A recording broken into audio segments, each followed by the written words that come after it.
Assalamualaikum warahmatullahi wabarakatuh. Buat banyak orang, dan juga saya salah satunya, awalnya cuma kenal dengan merek KTM sebagai pabrikan sepeda motor. Tapi ternyata mereka juga memproduksi mobil. Dan nggak cuma sekedar jualan mobil, mereka juga ikut serta di ajang balap, yang mana kemudian menjadi basis dari pembuatan mobil yang satu ini. Nah, di video kali ini, saya akan ajak kalian untuk gibahin sebuah mobil dari KTM, yaitu KTM Crossbow GT XR. Tapi sebelum lanjut, jangan lupa klik subscribe dan like dulu, supaya Tokomotif bisa terus kasih konten edutainment seputar dunia mobil yang spesial cuma buat kamu.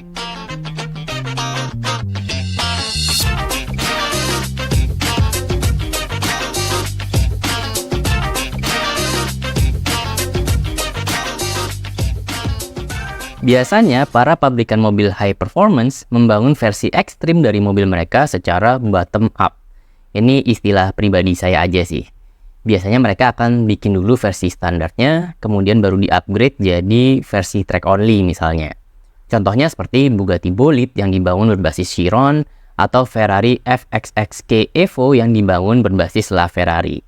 Nah, kalau GT-XR ini justru sebaliknya, top down. Mereka udah bangun dan udah punya mobil balapnya duluan, baru kemudian di-adjust supaya bisa dipakai di jalan raya. KTM sendiri terlibat di beberapa event balap GT. Mereka mengandalkan Crossbow pada ajang tersebut. Jadi asal muasal yang saya tangkap ya. Jadi di tahun 2020 KTM merilis Crossbow GTX. Itu adalah Crossbow yang versi tertutup, alias drivernya berada di dalam mobil, nggak kebuka seperti di beberapa seri Crossbow sebelumnya. Nah, si GTX ini kemudian menjadi basis untuk membangun Crossbow versi balap saat itu. Walaupun berbasis GTX, tapi mereka dikembangkan bersamaan, karena waktu rilisnya pun sama. Saat itu mobilnya dinamakan Crossbow GT2 Concept, yang mana kemudian debut ikut balap di tahun 2021-nya. Mobil balap inilah yang kemudian oleh KTM dijadikan basis untuk membangun Crossbow GT XR.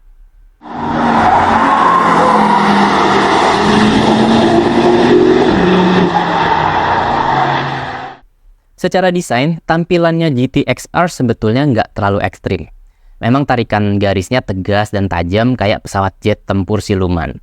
Ya, tipikal banyak supercar dan hypercar kekinian lah. Tapi overall masih enak dilihat. Nggak ganggu dan lebay macam lihat Apollo misalnya. Nah, kalau tadi saya sempat mention soal kemiripan desainnya dengan jet tempur, KTM justru benar-benar kasih fitur yang sebelumnya cuma kita lihat di jet tempur canggih F-35. Yaitu cockpit canopy. Jadi GT-XR dalam kutip tidak punya pintu. Akses masuk ke dalam mobil menggunakan sebuah kanopi otomatis yang bergerak ke arah depan. Nggak tahu kenapa mereka pakai desain kanopi kayak gini, karena nggak lazim dan kelihatannya nggak praktis aja sih. Tapi yang paling mengagumkan dari kanopi ini justru bukan di desainnya, tapi dari kekuatan strukturnya. Kelihatannya memang kayak gimmick. Tapi struktur kanopinya ini bisa menopang bobot hingga kira-kira 6 kali lipat bobotnya GT-XR itu sendiri. Jadi teorinya harusnya andai GT-XR kecelakaan dan berakhir dalam kondisi terbalik, kokpit dan penumpang di dalamnya harusnya masih aman. Harusnya.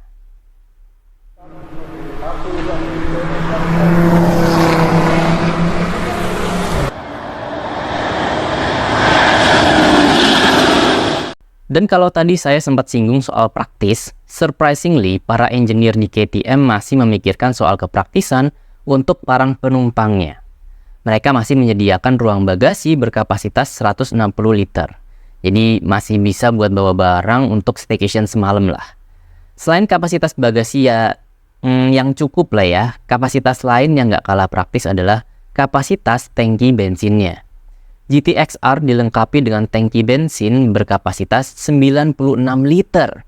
Emang tujuan awalnya KTM memberikan kapasitas tangki bensin sebesar ini supaya pemiliknya nggak perlu mondar-mandir ke pom bensin pas lagi track day. Nah, tapi kalau nggak lagi track day, kapasitas tangki bensin sebesar ini diklaim KTM bisa dipakai road trip hingga sejauh 1000 km. Jakarta-Surabaya bisa ditempuh dengan sekali isi bensin lah kira-kira.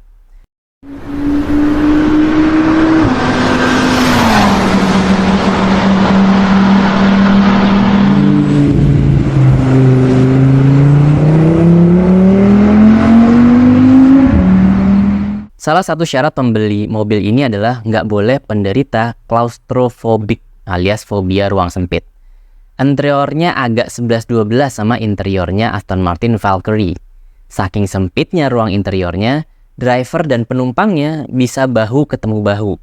Apalagi jendelanya cuma di bagian depan dan nyambung sampai ke jendela samping.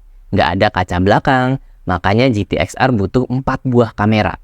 1 buat pengganti spion belakang, 2 untuk pengganti spion samping kanan dan kiri, dan 1 lagi di belakang untuk bantu saat parkir mundur. Untuk kedua joknya, menempel jadi satu dengan rangka karbon monokoknya.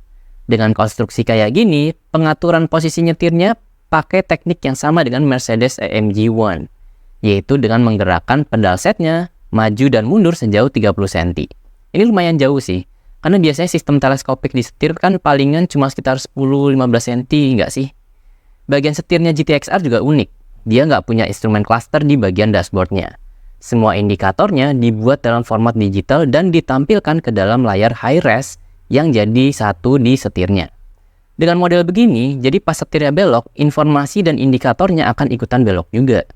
Ini mirip dengan punyanya Koenigsegg Gemera ya. Tapi kalau Gemera lebih canggih karena interface-nya diatur juga untuk ikutan muter alias auto rotate kayak di gadget kita.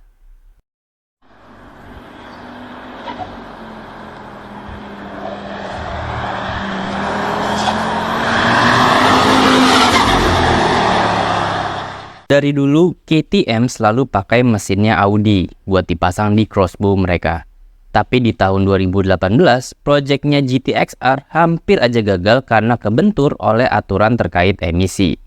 Untuk GT-XR sendiri akhirnya pakai mesin yang sama dengan yang dipakai oleh Audi RS3 dan TT RS. Mesinnya menggunakan konfigurasi 2500cc, inline 5, turbo.